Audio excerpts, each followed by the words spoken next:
What is up, everybody? Welcome into another episode of Speedway Soccer season preview. Third season in MLS. And third, fourth, have I already screwed up? Fourth. Yeah, you've already screwed up. This is the fourth season. We're going to leave this in, guys, because we are getting off to a perfect Davey Shepherd start. Full Shepherd, baby. MLS, full Shepherd. We're back. We're ready to go. I am in mid-season form already, clearly. No, listen, guys. I'm excited to talk the Nashville season preview because I feel like for the first time, and Ben, I think you touched on this in a piece a few weeks ago, the story of the season for Nashville SC is now entirely dedicated to the product on the field. And I don't know that that's been the case yet for the team. It's always been another thing down the line. And we're out of things down the line now. Like, they're in the stadium, the team's in MLS. It is full tilt, just about product on the field. And I think maybe there's more question marks than there ever has been. So I'm excited to get into it. First off, Davey Shepherd here, joined by Ben Wright, Chris Ivey, Jonathan Slape. Guys, good to see you all. It's been a while since we've done this in this format. And I'm excited. Looking forward to the season. How's everybody been? Good. Great. Playing a little bit under the weather tonight, but gonna make it through after the She Believes game in Nashville. Oh, that's what the voice has gone from the game. That's what the voice has gone from the game. I was out of town in school, so I should have figured that's what it was. It looked like a 1-0 result, right? 1-0. 1-0 result. Good crowd. But yeah, 1-0. Yeah, I saw it was like almost 9,000 people more than Orlando had, right? Yeah, and it'll actually 25 and change. 25 and change. It'll probably be more than Orlando and Dallas combined. Hey, I think pretty compelling case there for NWSL team in the city of Nashville. I know it's just a one-off thing, but we use those same one-off things when we were trying to say, hey, we deserve an MLS club in this city. So I will stand by that logic. I think that's really, really impressive and a perfect venue for it. Yeah, that's a good point, Slape. We'll touch on that here in a little bit. Guys, okay, like I said, Nashville SC heads into season 4. Coming off of a season that I guess that's just a first. Let's start with that. Did 2022 end as a disappointing season for Nashville SC? Let's start there, okay? That's not on the run sheet. I think it did. I think that is a disappointment. I think the losing first round of the playoffs was an undersell for a team that had two-time Defender of the Year and the reigning, who was named the MVP of last season on the roster. I think that's a disappointing season. The classic line from Gary Smith amidst the run of bad form in the season was, to get this team to the playoffs would be the greatest thing that they ever accomplished. I never accepted that line. I think later he tried to even double down on that and say, if we weren't appreciating the difficulty of the task at hand. I don't know. I think I was, and I just think they didn't meet the proper kind of level. So I'll throw that out to you guys. What was 2022 a disappointment for Nashville SC? Yeah, I think it was. I think that we saw – it was a great season for Hani. To put in an MVP season and like the two back-to-back seasons, probably the best we've ever seen from a number 10 in this league. And then to follow it up, like – the thing was with the playoff game is we weren't even I never felt that we were actually competitive at any point during that Galaxy game. And I don't feel that the Galaxy were very good. So yeah, coming out of the playoffs, I don't feel like it was a success last season. Yeah. Sorry, here, Chris, you take this. I want to hear what you say. Yeah, I think it was a slight disappointment. I think if we were 1 point better and sitting with a home playoff game, I think the feelings coming into 2023 would be a lot different. And part of it was just kind of preseason expectations last year. Nashville was a trendy pick to win the Western Conference or, finish at least maybe second or third. So it felt like a disappointment to that. But, it's like I said, you do get one more point somewhere along the way and you're hosting the Galaxy instead of traveling to LA, and it feels a lot better. Yeah, I think it was somewhat disappointing. I don't think it was like a full-blown failure. I don't think it should have been a surprise either. Like mid-season, anybody could have seen that that Hani Mukhtar was essentially carrying the team. I mean, Dax McCarty said as much. He got absolutely no help in the final third. I don't think it was a surprise to kind of see that run out. There are always going to be a game or two where he had a quiet night and got shut down. And I mean, that was the case last year, and it looks like it's going to be the case against this year. If Hani Mukhtar gets shut down, Nashville gets shut down. I think that's what you saw against the Galaxy. So yeah, I don't know. I think it was a mixed bag. I'm not going to say it was a full blown disappointment, but I think there were some clear weaknesses in the team last year. Yeah, I think that's right, Ben. I think the very, very good way of putting it, and that what you saw in LA, the playoff game against LA, was the season in a nutshell. Hani Mukhtar, the team's best player, couldn't do it all season. I think he comes as close to being able to do it all as anyone in this league. But that isn't enough. We saw that against LA Galaxy. So, yeah, I think slight disappointment is probably the best way of putting it. I think home playoff game was the bar for me last year. Like Chris said, 1 point. You need 1 point. And what I think they lost 3 games to Houston last year, right?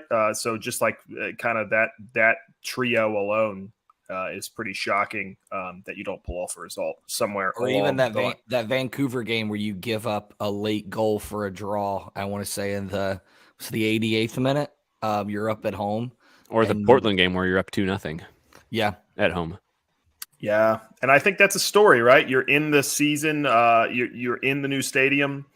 They did the work on that road trip to start it and just weren't able to be the team that they had been at home at Nissan Stadium. So that's something I look forward to this season, seeing what the identity is at home for this club. We're not going to hear about turning Ake Loba loose once they get back home. That's not a storyline anymore this season. I don't know why it ever was, but it was. So, yeah, we'll see what the team looks like. I guess turning to 2023, Ben, let's start with this. I'm going to go out of order here. I'll pitch it to you and Chris. Let's talk transfers. You noted, Ben, Hani Mukhtar had to do it all by himself, didn't have any help in the final third. Is there help in the final third now? Like, I mean, I know we're playing 2 true wingers for the first time ever. Is that enough? There is help. I don't know if it's going to be enough. I think Fafa Picault is a really interesting signing. I mean, he was a guy that Nashville tried to bring in last year. They were close to getting him in the summer transfer window, and I think he would have helped them down the stretch for sure. He's not necessarily a super consistent high scorer in MLS, but I think he kind of adds more of a threat than we've seen from them before. So I think he'll pitch in and help. I think Jacob Schaffelberg was really good last year, and I think he's still a young player. He'll improve. I think a full season of Shaq Moore will help as well, because for all the defensive work he does, he really does offer a lot in the final third. And that was a huge selling point for bringing him in. Okay, we're gonna upgrade from Alistair Johnston in the final third and get an elite crosser of the ball. And I think you saw that in flashes last year. But I mean, I think that the goal is for a full season that he'll really get to show it.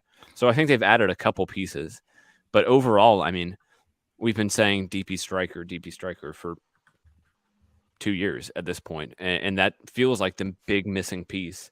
And then the other question is if the midfield can not just maintain their level from last year, but improve a position that kind of needed to be improved without actually adding pieces to it. So I think they've added a few pieces, like I said, that'll help, but I'm not sure it's enough to really overhaul this roster and take the team to the next level. And I think you have this potential with Hani Mukhtar and Walker Zimmerman and Shaq Moore and these guys, but without adding pieces that'll really take it forward a step, I'm not sure that we're going to see a whole lot different this year. Yeah, I think with Fafa, I mean, the one thing that I keep going back to is he's a good player, but I think his impact in Nashville could be greater than what his talent may suggest. For Nashville to score, it's never been, we're going to outpossess teams and, tiki-taka them into a goal. It's either been set pieces or quick counterattacks. And that's what Fafa's going to bring, is that speed element on whichever side he's playing between him and Schaffelberg, and hopefully running downhill kind of helps Randall Leal as well. So, yeah, he's a decent ad, but I think it's going to fit how Nashville scores goals, and the best way to do that is verticality and score quickly and get up and down the pitch quickly. The rest of the transfers this year, I mean, a lot of it. There's been a lot of movement on the back end of the roster, but that's really more for Huntsville City. So as far as the actual impact that we see on the senior roster, I mean, it really is just Fafa and then confirming the transfer of Jacob Schaffelberg. Other than that, they've been pretty quiet this window.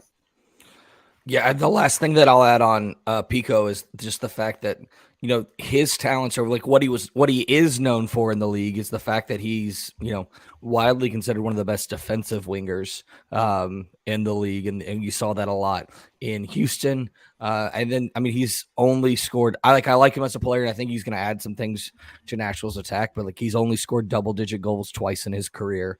But it does make sense that Nashville would go out and add a defensive winger.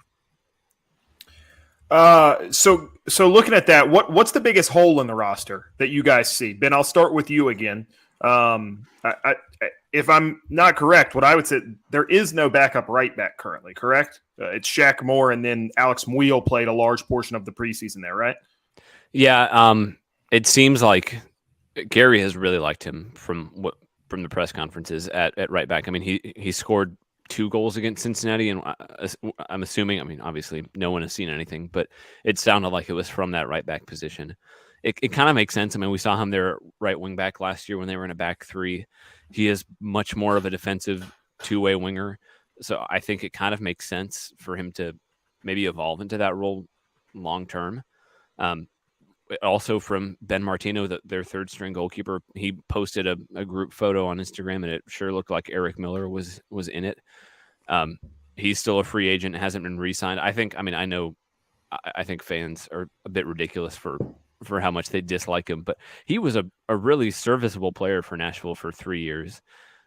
Doesn't cost a lot of money, fits in the system easily. He can play anywhere across the back line. He hasn't been re-signed. I would be surprised at this point if Nashville don't bring him back. And that's not any inside info. That's just kind of speculation, and obviously there's a need there. I want him back just so I can tweet EM15 more. But that's redemption season. Yeah, me personally. So, but no, I agree. Like, if you've got the roster spot, why not? I mean, it's just security, right? Like, I'm with you 100% on that. I mean, I think it'd be borderline negligent not to re-sign him. I think if he's just with the depth that you have, right? Yeah. I agree with you. Let me ask a question, and I'll pitch it Chris's way first. How does Randall Leal get into this 11 at any point this season? How does he contribute to this team if he's not in the 11? I think I have been banging can we see this guy at 8 drum going on, as I've learned in the show open, 4 seasons now. But what are your thoughts on that, Chris? Yeah, I mean, I think he's going to be the starting right winger day one on Saturday. And Gary was asked about it in one of the preseason press conferences, and he was pretty adamant that Randall Leal is still a starter for this team. Does that mean he starts every game? Probably not. I think with Fafa and Schaffelberg, you've got 2 guys who can play on both sides as well. And in that case, you can kind of move Leal around. I mean, whether it's, you have the ball a little bit more and you want to try him out as a central midfielder, that I think we've all kind of danced around thinking that he would be a good fit there. Or even, if you need to spell Hani for a little bit, I'd love to see him in that spot too. I think he's just a really versatile player. So I have no worries as long as he's healthy that he'll find ways to contribute and start a decent number of matches. Yeah, I asked Gary about that after their last preseason game. I mean, he played in the Hani Mukhtar role because Mukhtar hasn't played in preseason for the last, I think, two or three games. So I asked Gary if with the additional winger depth, if he sees a role for Leal kind of more centrally. And I mean, he talked about how that's where he plays for Costa Rica, and that he played him kind of in a more central role late in games when they were at home and either looking for an equalizer or an extra goal. But he seemed really open to the idea of playing him there more than we've seen in the past. I think it would make a lot of sense with Pico and Schaffelberg, both starting quality wingers. You don't really have more of like a dynamic box-to-box 8 who can really play line-breaking passes other than McCarty, and he's 37, and I don't think you can count on him to do that consistently this season. I think it would be really interesting if we could see more of Leal and Davis together in midfield. Davis obviously can just kind of chew up ground, play more of the defensive role, and let Leal do his thing and go forward. I think that would just give them another look that we haven't seen before, and it would answer a lot of the questions, because we've been talking about, okay, this midfield is aging. There's not really there are a lot of similar profiles in midfield. There's not really a different, like, more attack-minded midfield, and I think maybe Leal could be that without having to go out in the transfer market. Yeah, Slape says, let's not rush to. Isn't he 35, Dax? He's not 37, right? Yeah, he's 35. We're the same age, and that's why I'm like, let's not rush his age here as someone who's the same age.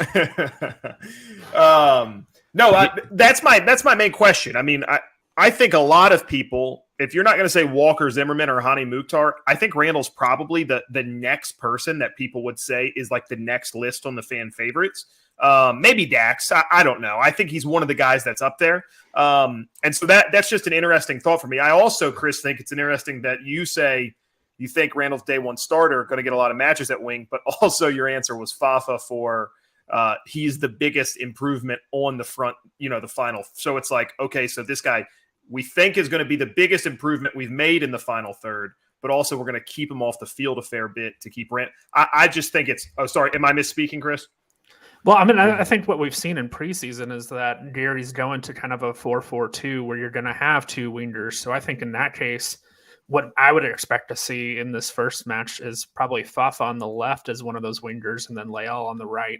And then throughout the year, I mean, Schaffelberg will get starts. Fafa can move over to the right as well. But if I had to guess Saturday, it's going to be that 4-4-2, Fafa on the left, Leal on the right. With Schaffelberg missing out. Yeah, with Schaffelberg. Okay, gotcha. Yeah, let's not play down the idea that Mukhtar might miss the game altogether. That seems to be a fairly high likelihood, not to be a bummer, but yeah. Yeah. All right, guys, question here. Just general vibes-based answers. I'll start with Slape this time. Optimistic, pessimistic heading into the 2023 season? I would say that I'm more on the pessimistic side. That's weird for you. I mean, I think it's the fact of, like, if Hani Mukhtar even has a great season and not an incredible season, I think there's going to be a big regression. And yeah, I don't, unless, we've said this multiple times, but unless there is a DP striker that is brought in the summer transfer window, and first they have to move Loba, or they go use the U22 spot that is just sitting open, that they could, kind of address this issue. I feel like out of our group, I'm probably the most down on them going into this season. Chris? I would have said pessimistic, but looking at the predictions from everybody else and those nationally, I guess I have to qualify myself as an optimist, because I have them finishing fifth in the East. I mean, yeah, is there a chance that they could fall and tumble quite a bit down if Mukhtar isn't playing at an elite level? Yeah. Or, injuries derail anything. But with the team being relatively constant, we've seen a pretty high floor from this team throughout their time in MLS. I've got to imagine that there's going to be at least a couple moves in the summer. I would be shocked if there weren't. So, you factor that in, that it may add some points here and there. But I think they finished kind of similar position where they did last year, where you're not going to get a home playoff match, but you're not that far off from it either. Yeah, I agree. I mean, I think they'll probably be a little bit worse than they were last year, just simply because I think they're going to mostly stay the same. And I rate Mukhtar obviously super highly, but it's hard to have a 23 goal, 11 assist season back to back. And even if he drops down slightly, like Slape said, it just lowers the output of the entire team. But yeah, I mean, I think they have a relatively high floor. I mean, they still have Zimmerman, who was a starter at the World Cup. Jack Mayer, I think, has been like deserving of more playing time for a while. So I think their defense is going to be as good as ever. And I think a full season of Shaq Moore will help that. Yeah, I don't know. I think they'll be okay. They'll get into the playoffs. They're probably not going to challenge for Supporter Shield, but I think this team is consistent. And as far as home playoff games go, I mean, it seems like the top 12 teams in each conference are going to get a home playoff game. So who knows what the format's going to be? But yeah, I think they'll be fine in the regular season, and then playoffs are kind of a crapshoot at this point. I just would have liked to see them kind of take advantage of this window that they have with a like defender of the year caliber guy in Walker Zimmerman and one of the best attackers that the league has seen in the last 5 years, and really go all out and try to win now. And I think it's just a little bit disappointing to see them so far be content for kind of just more of the same. Yeah, I think that's where my pessimism comes in with this, is that I think that they have a lot of the pieces, and I don't think they're very far off from being able to, to truly be elite.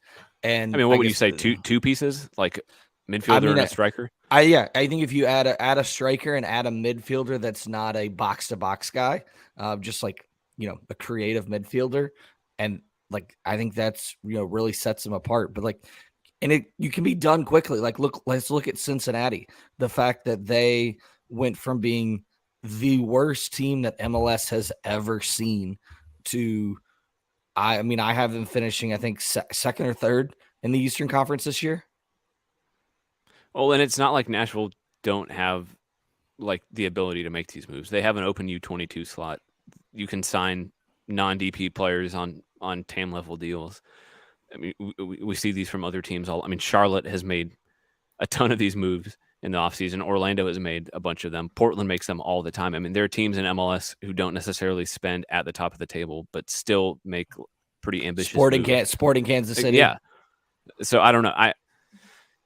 I'm trying to give them the benefit of the doubt that they will make moves in the summer, because just looking at the roster right now, and it just seems like, how would you not? And I just would have liked to see them come earlier and get a full season. So here's my thought, and I think I wouldn't say I'm pessimistic or optimistic. I'm pretty much right down the middle. I think they're going to be a lot like what we saw last year, which felt like a disappointment to me last year. So maybe pessimistic is the better way of saying it. I had them finishing 6th in the East. So yeah, right there fighting around a home playoff game, I think, again. But here's my question, and this is, I think, going to sound ultra critical. I'm not certain that the general manager can scout and find the center forward that we all desire. I think he's taken some big swings at it. I think John Cadiz was a big signing. It was like almost $2 million, right? Like, that's not nothing to sneeze at in this league. That's the same amount of money they paid for Hani Mukhtar, the best player in the league right now. That should be able to find you a productive forward. And then he spent $7 million. You spent 1.8 on Pinheiro too. Yeah. So now, again, not a forward in Pinheiro, but look, I just got to see it. I got to see it. I think he's really good at finding guys who, the whole value, the undervalued thing. I think CJ Sapong served a purpose. I think Teal Bunbury, when good, serves that exact same purpose as CJ Sapong. I don't understand how this team heads into this season with those two guys leading the line. I just don't get it. And it doesn't help me that Ake Loba goes to being a contributor back at Mazatlan right away.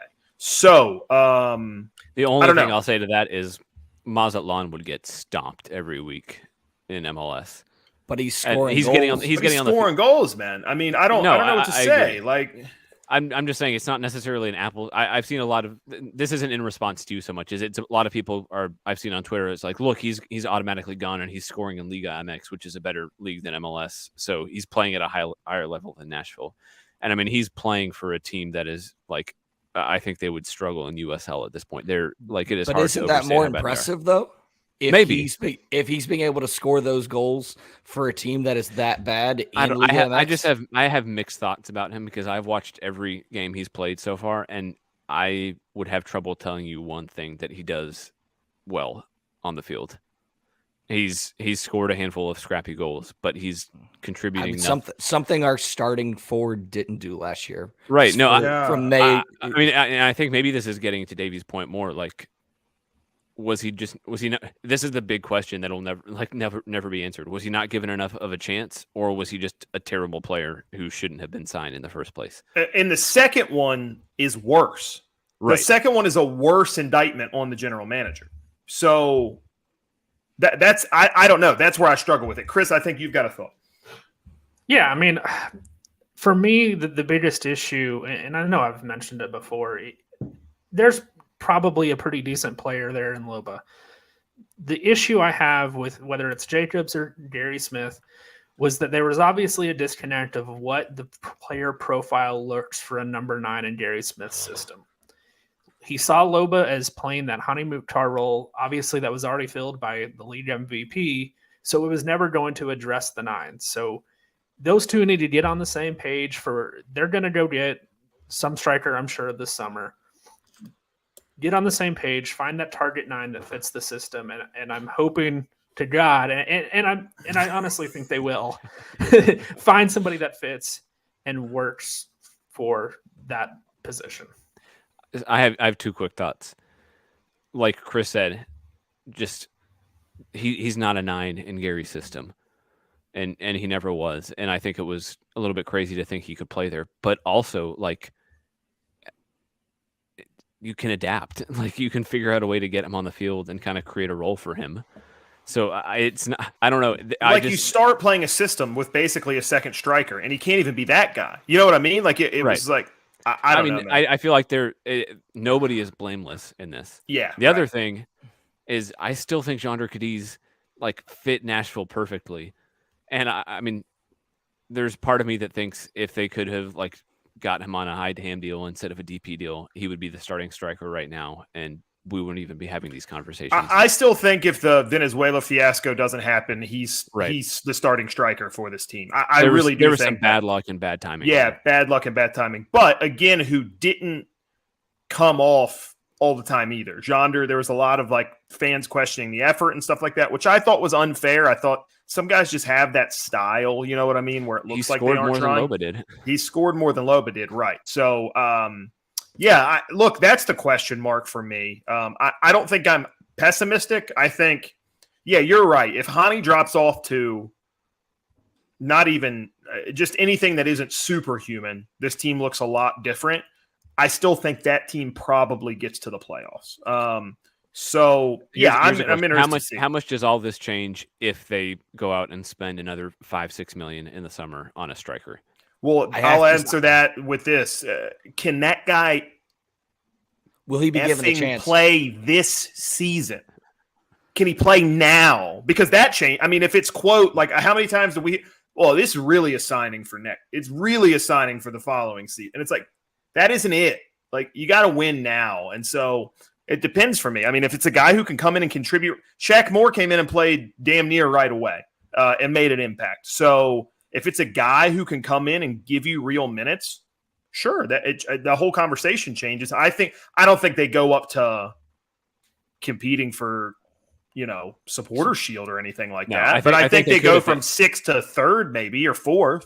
I think the thing though, like Slape was saying, they're close enough. They're probably a striker away and figuring out a way to get creative with midfield from being one of those top teams. And I think the winner doing it in the summer just leaves it too late. And Agreed. I think that's the frustrating part. I mean, you got to clear a spot, right? You've got to sell Loba to get the spot. So you could have bought him out though. Yeah, you could have. You can't now though, right? I mean, now you're stuck with it. You got to move them. So I mean, I get the idea that it's easier to find the top level strikers in the summer window. Sure, but I still struggle with going into a season with CJ Sapong and Teal Bunbury and Ethan Zubak as your options. And nothing again. I think Bunbury and Sapong are still both solid MLS forwards. I just don't think either one of them should have to be the number one option for a team who's saying they're competing for the MLS Cup. I'll say this. I think expectations are exactly where Gary Smith wants them. I think Gary Smith is loving the national outlook on this team right now and is going to surprise people. I think you'll see them win more big games this season than you did last season. Now, will they still drop stupid points to stupid clubs? Absolutely.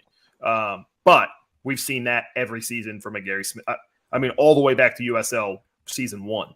You've seen this team lose games they shouldn't lose. So, but I mean, here's how much an impact would it have for the fans if they just win a couple big games at home? I mean, because that was Huge. such an issue last year. I mean, it felt like most of their best performances came on the road, and like almost like the entire fan base was missing out on those. I mean, probably the two best moments at home last season. The one is the Open Cup win over Atlanta. And then I would say probably the Alston win, the 2-0 Alston win at home. And so, or 3-1, whatever it was. Yeah, that was the one where Mukhtar kind of moved ahead of Driussi for MVP. Yeah, that was the on. But like game. nights like that are what kind of make it a team almost. Not to sound like hyperbolic, but like that's what gets the fan base going. Like wins like that, kind of you see them like teams go on hot streaks after that, and I just think you didn't have those last year, or they were away from home. And for a team that has really struggled to win consistently at home, like how big would it be to just go out and beat NYCFC? And I know it's not the same NYCFC team as they've been for the past 5 years, but still, I mean, it's a team that Nashville have kind of had bad blood against in the past. I mean, just winning off the bat, I think changes a lot of things, because I agree. I mean, I think the fan base overall right now is pretty pessimistic. I think that can change quickly, though. Yeah, and I think that, you kind of touched on like the wins at home, and I think that, and Davey talked about it to start the season, like this is the first season where everything is about the results on the field going into this season.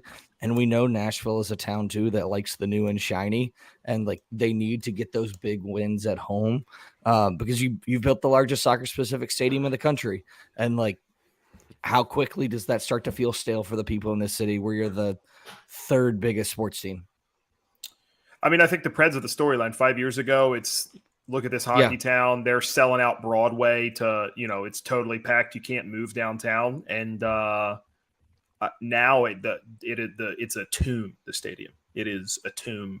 And I would argue half the people there are tourists. So, yeah, you got to stay relevant. You got to be good. Guys, I think we set the over-under at 50.5. 50.5 would have been, I think, fourth in the East last year. We had 50 points. Oh, no, we had 50 last. No, we had 50 last year. No, 50 points, 52 goals. Sorry. 49 was fifth last year in the East. 53 was fourth. So this would put you somewhere right around where we've all said. I'll take the over. I'll take the over on 50.5. I think the Eastern Conference is going to be good. I think you'll see some good teams come out of it. So, I don't – 52 points, I don't have an issue with that. Yeah, I'll go over too. I mean, I'm not going to make excuses for them last year, but not having a bunch of travel to the West Coast, it is a factor. So, yeah, I don't think it's going to be 60, but I'll take the over on 50. Your guys' math is way off. Like, if you look back at MLS, like 51 gets you to usually that fourth place line most years. And Nashville had 50 points last year and finished fifth. So if you go back and I know, Davey, you had mentioned earlier that you had them finishing sixth in the East. It's going to put you more at 48, 49. So for that reason, I have them at fifth. I have them as a very slight under at 48, 49 points. I thought I was going to be the only one that was going to take them at the under, but I'm going under as well. Have you ever taken the over? No, I and most things, life is too short to bet the under. You always bet the over. You don't want to be watching a game and being like, oh, man, I don't want this team to score more points. Yeah. Yeah. No, I'm with you. So, okay. All right, guys. Looking through just a little bit of things for Nashville. We've got a few things here. Best strength of team. Let's get this out of the way, right? The strength of the team is the defending MVP, Hani Mukhtar, right? Like that's the number one thing the club has going for them right now. I would say also I think they have just straight up one of the best back fours in MLS. Yeah. I agree with you 100%. I mean, that's been close to the case the whole time they've been in MLS. Let me ask you a Hani Mukhtar question. If he puts up, we're all basically saying he can't keep up this pace that he's had the last two seasons. I think he should have been the MVP 2 years in a row. Okay. I've been pretty firm on that. I think he got robbed 2 years ago. He won last year. If he puts it up, is he entering all-time great in the league conversation? Yeah. We've seen players do it 2 seasons in a row. No one's done it 3. The thing is, I mean, with Driussi, I mean, I just went back and looked at the numbers. I'm doing a piece for American Soccer Analysis, kind of looking at Nashville. Driussi just way overperformed his like underlying numbers last year. Mukhtar has been pretty consistently on par with those for the past 2 seasons, season and a half. I mean, he's one of the most like high volume shooters in MLS. He still gets in good spots on the ball, even though every team knows he's the only threat for Nashville. I mean, so I don't think it's crazy at all to think he gets another 18, 20 goals this season. I more meant I would be surprised if he wins MVP again, because it feels like it's always a narrative-based thing. And if Nashville is kind of in the 4th, 5th, 6th range, I think it's going to go to someone else. But I wouldn't be surprised if he's not that far off from his numbers that we saw last year. I just think even if he scores 3 goals less than he did last year, I mean, I don't know who else is going to pick those goals up for Nashville right now. I think that's a good thought. I mean, I don't know, man. The guy's just been a superhuman. I think when we saw him early in that first preseason, we all thought this guy can be a really good player in this league. And he's just smashed expectations, national outlets. I think he's really kind of shamed what the national opinion of him was in the first couple of months of that first season. I think he's evolved a good bit too. I mean, I went back on Apple TV and went back and watched that first game against Atlanta, and just it feels like the way he plays now and kind of his role in the team has completely changed. I mean, and some of that's down to form, but I mean, I remember that I think it was the Tennessee in the interview where they talked about Steve Guppy showing him videos of Jamie Vardy and wanting him to play like that. I mean, who would, when he first started playing for Nashville, I mean, before COVID, who would have thought that's where he ended up? I mean, I think there's been a good bit of like adaptation on his part. I mean, yeah, but I mean, that's a credit to him as a player, right? Like, right. Yeah. Yeah. Okay. Go ahead, Slate. I was saying he played as an 8 at times for Bromby. Like he's evolved so much as a player. He's not even, I wouldn't even call him a 10 anymore. He's a second striker. He's a forward. Guys, bold predictions for the season. I think we are all maybe a little bit scattered here. Ben, I'm going to put you on the spot and start with you. I'm trying to remember what I did in our document. I think I put that Nashville will score less goals than they did last year, total, which was 52. And now, after we're talking about that, I'm not sure I want to stick with that, but that's what I had on our official preview. So let's just go with that. Slate. I had Fafa Pico as double-digit goal scorer. Like it, Chris. Yeah, I had them making a deep run in Leagues Cup. So they get all home matches in their group against Toluca and the Colorado Rapids. Toluca's a good side. They're not one of the greats of Liga MX, so it's certainly a winnable match. You go from there, and then you may still be drawing home games for a round or two after that. So that's what I've got. It would come in August, so conceivably you've had a chance to maybe address some weaknesses in the summer window by that point. So I think they're primed to make at least a run in that Leagues Cup. They get a revenge match against Mazatlan. Yeah, there you go. That would be something, wouldn't it? I have a deep cup run of some sort. That was kind of my thought as well. And without knowing what the format of the playoff is going to be, which is kind of wild, by the way, that at the start of a season you don't actually know the format of. I think maybe the way this team has been built goes out the window a bit, because I think we've kind of been saying for years, hey, this team could do damage in a knockout tournament. But if it's no longer just a straight up knockout tournament and there's some group play involved, I really think the whole thing is kind of turned on its head as far as the construction of the roster of Nashville Soccer Club. Now, I think you'd get pushback from the front office on saying, oh, they're just built to be a team who could do damage in a knockout, stingy defense, whatever. But I think we've seen the reality of it. So, Phil Neville absolutely went off in his interview with The Athletic, just saying he doesn't know a professional league around the world that would not have their playoff format set up with less than a week to go. I mean, he's absolutely right. MLS talks about wanting to be like a top 5 league in the world within the next handful of years and being a league of choice. And every 2 years, they completely change the format of the entire league and don't tell you about it until a couple days before. I mean, it's just so unprofessional and needless and like undoes any traction that they gain with the fans. Like, no one's going to buy into MLS if the entire thing changes every handful of years. The worst part about it too is that I felt like they finally got the playoffs right. Right. After all the years of the two-legged ties where it just kind of dragged on. You have playoffs that emphasize how well you do in the regular season because you get that home match. You don't have to travel on the road. And we've seen it the last couple of years, at least, and especially last year, where the top seeds are the ones advancing. They are rewarded for their play in the regular season. And then you get these super exciting, compelling playoff matches. I've loved the last couple of years of MLS playoffs. And if they go to this whole, 10 teams get in and 3 games opening series in that first round, it feels like it's diluting what had turned out to be a pretty good system. I mean, it's not even diluting it. It's just like throwing it out the window. You don't even need to be good in the regular season to get in. You just need to not suck. It's all down to the Apple playoff format. Like the TV deal stipulates that they are required to have X number of games and X number of playoff games.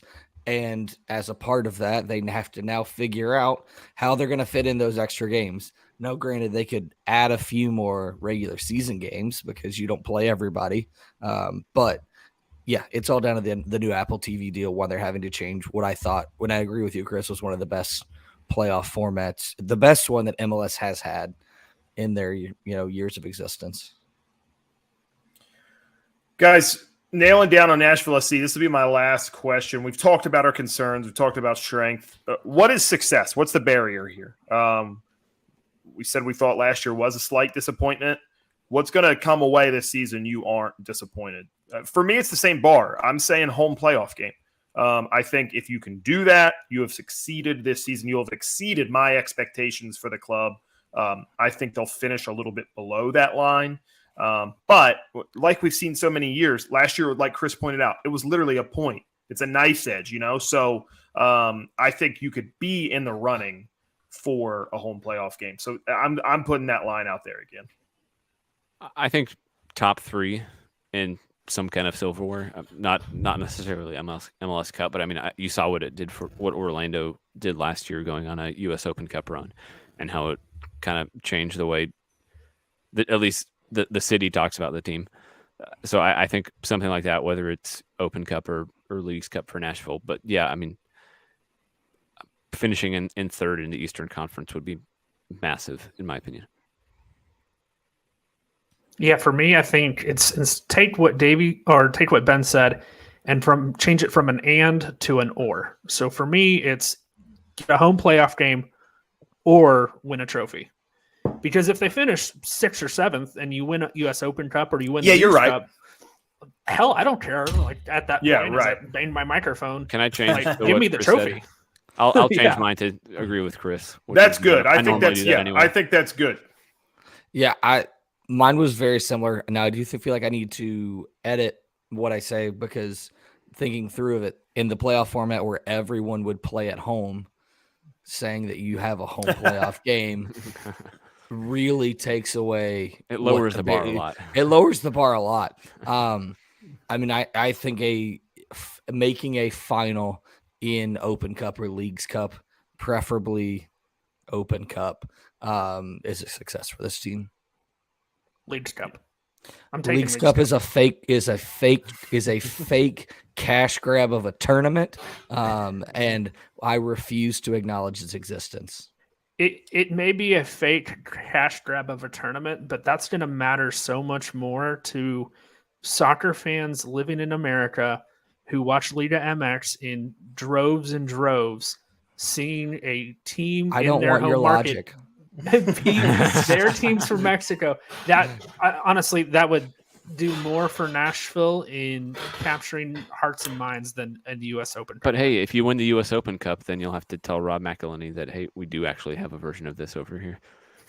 We're not going there, man. I'm not doing it again. Nope. As a supporter of a team who got knocked out by Wrexham, this is a really sore subject. Judging from Twitter this week, though, Chris is a guy who wants to steal fans from lower division cities. So we need to make sure we bring.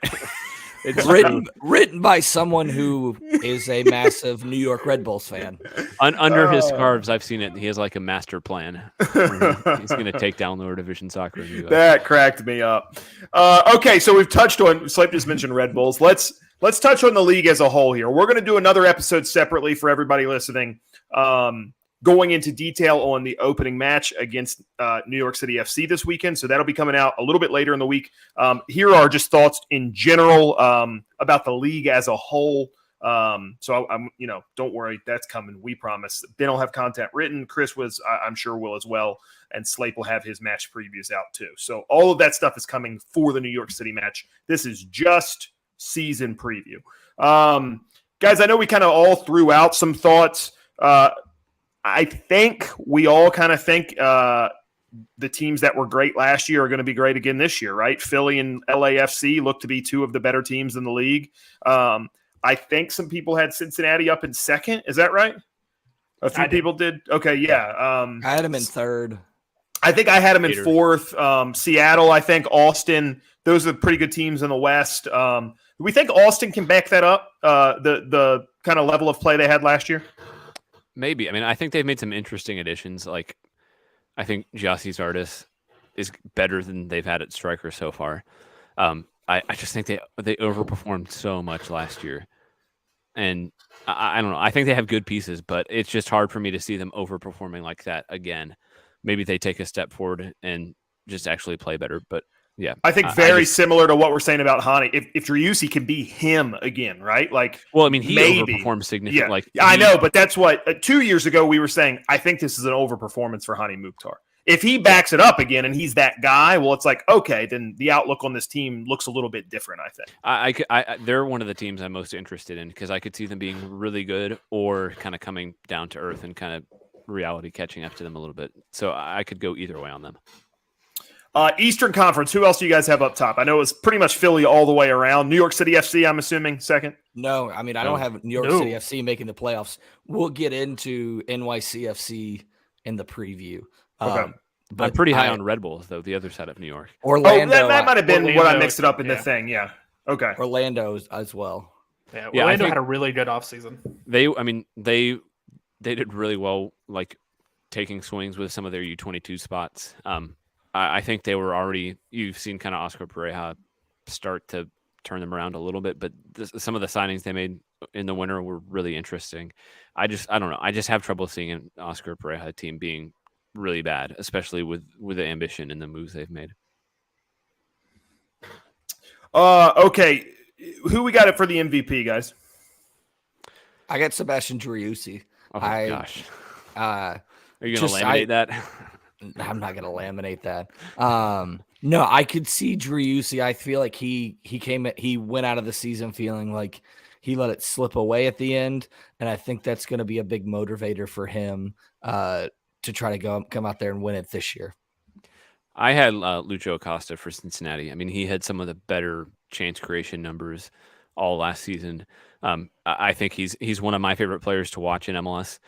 And I had Cincinnati in second place, and I have Brandon Vasquez as my Golden Boot winner. So I had Vasquez as my Golden Boot as well. So I as well. Yeah. And so I here. Really? Wow. We're gonna look either super smart or super dumb here soon. I would bet on the Nashville SC legend. Yeah. Jeez Louise. Talk about what could have been. But yeah, I think if he's banging in goals, it makes sense that the guy who is setting him up and probably scoring a decent amount of his own is going to get the MVP. Chris, your MVP?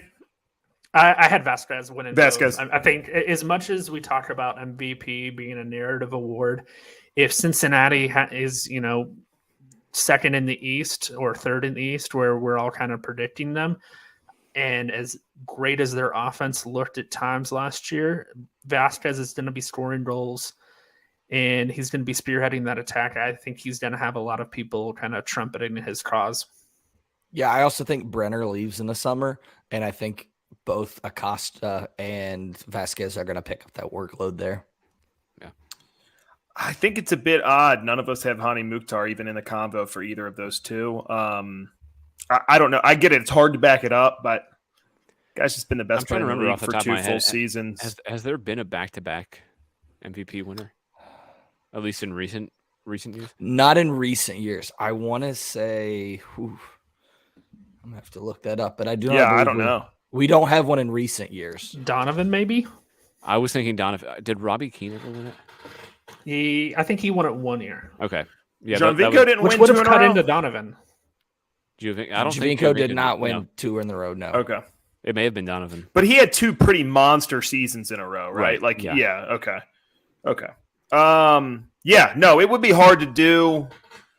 That guy might be able to do it, man. He's that good. So we'll see. I mean, teams you if, think? if Go ahead. Nashville makes top 3, I think he's going to be in the conversation for sure. Sure. I think he must be, right? Yeah. Either that or they go out and sign a forward who's coming in and bagging double-digit goals in the last half of the season.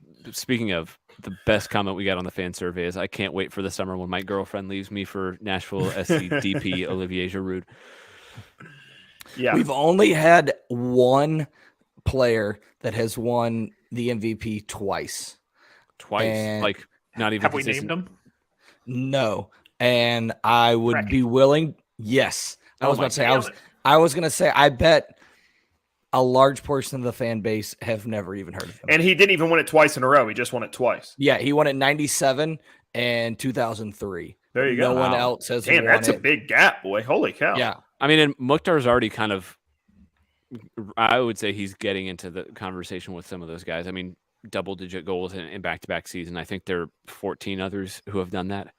I mean, yeah, if someone's going to do it, I think he has as good a case as anyone.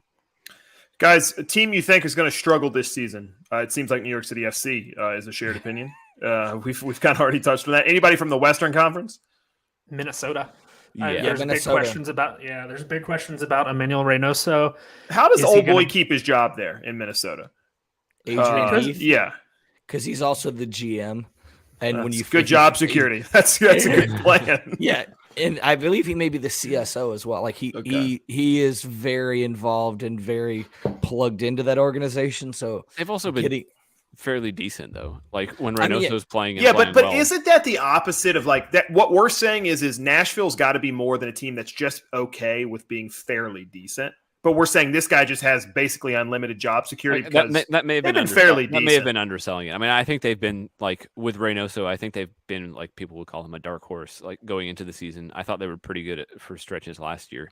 They But almost now- made MLS Cup final 2 years ago. Yeah, but it would be like if Hani Mukhtar was back in Germany dealing with a bunch of legal issues, how would we talk about Nashville SC? It's basically that's Sure. what's happening in Minnesota.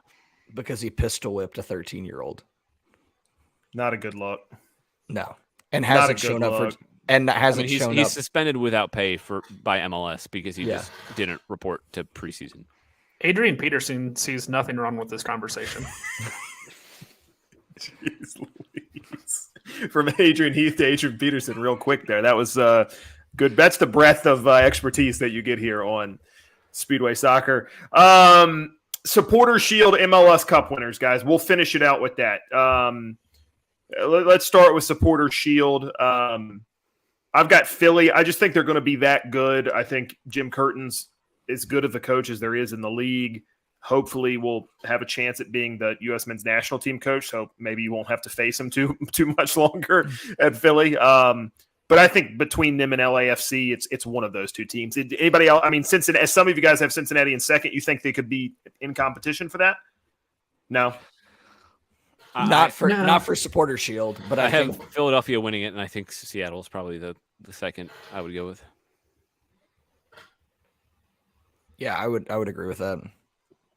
Yeah, Sorry, guys, I've got I'm Philly finishing my winning. beer. Philly winning both, and the good thing for Philly at least is you think up and down that starting 11, and really there's not much that they could lose in a transfer window in the summer, other than now blanking on the left back's name. Kai Wagner. Kai Wagner. Kai Wagner, who still can't get a move for who knows what reason. But other than that, the rest of the roster looks penned to stay in for at least another year or two. So I don't think there's going to be any drop off with them. They were inches away from winning a double last year. Yep. They've got to be the favorites this year. I'm right there with you. I think they're going to be a good team, man. And I think pretty much everything is theirs to lose. Like we said, anything can happen in a knockout tournament, but I mean, I think they're the team to beat clearly in MLS this season. I think that's going to put a button in it for this episode of Speedway Soccer. Guys, we've got some more information coming out this week. Another episode previewing home match, the Man in Black match, right? Pretty cool kits. A lot of people are excited about them. New look for Nashville SC. So that'll be fun just to kind of see it trotted out for the first time. Weather's looking decent, right? Like mid-50s or something like that. So chance of rain. Chance of rain. But of course, would be a Nashville match without it. So, so I think going to be a good time. I am hoping I will be back from Chicago in time for it. It looks like I will be. That's the goal at least. So that being the case, we're going to put a pin in this episode. We'll be back with more information, both written and via podcast later this week. Chris Ivey, Ben Wright, Jonathan Slape with me tonight. All the other guys from Speedway Soccer, we appreciate you listening. And hey, it's going to be an interesting season. We look forward to interacting with you more this season. I think your reactions to the fan survey that we put out just a few weeks ago were just, they blew us out of the water. Your thoughts were great. We want to get you involved as much as possible. We're figuring out ways to do that as often as we can. So keep our feet to the fire this season. Call us out when we're wrong, which is quite often. Look, we look forward to it. Going to be a fun season. Going to be an important season and a lot on the line for Nashville Soccer Club this year. We'll see you soon. I'm Davey Shepherd. Take it easy.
Never go full Shepherd. Nope.